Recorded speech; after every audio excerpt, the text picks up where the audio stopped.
Hello guys, আজকে ছিল আমাদের বুড়ো রান্না পুজো। আর দেখতেই পাচ্ছ মা এখানে সব কাটাকুটি করতে বসে গেছে। আর আমাদের সবার ফার্স্ট কচু রান্না করতে হয়। কচু শাক কাটার পর্ব শেষ। এবার মা নারকোলগুলো এক একটা করে কেটে নেবে। আমার মায়ের সব সবজি কাটাকুটি হয়ে যাওয়ার পর আমি নুন হলুদ মাখিয়ে এখন রেখে দিয়েছি। আসলে সবার আগে আমাদের কচু শাক করতে হয়, তো আগে আমাদের গ্যাসে কচু শাক বসবে, তারপরে অন্য কিছু। আর এখানে দেখতেই পাচ্ছ মাছটাও নুন হলুদ দিয়ে মাখিয়ে একদম রাখা আছে।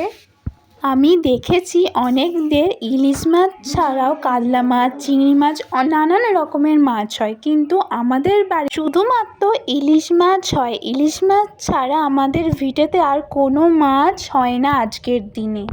ধূপ বাতি শাঁখ বাজিয়ে মাকে জানিয়ে আজকে রান্না শুরু করলাম।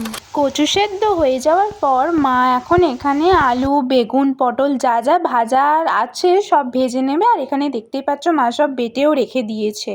এখানে তোমরা দেখতেই পাচ্ছ প্রায় সমস্ত ভাজাভুজি রেডি, শুধু এখনো পর্যন্ত বাকি আছে নারকোল ভাজা। নারকোল ভাজা হয়ে গেলেই ডাল সেদ্ধ হবে। আর দেখতেই পাচ্ছ এখানে ইলিশ মাছ ভাজা হচ্ছে। আর আমি আগেও বলেছি যে ইলিশ মাছ ছাড়া আমাদের কোনো মাছ হয় না। আর এখানে দেখতেই পাচ্ছ ডাল, কচু শাক, নানান ধরনের ভাজাভুজি, ভাত সবই হয়ে গেছে।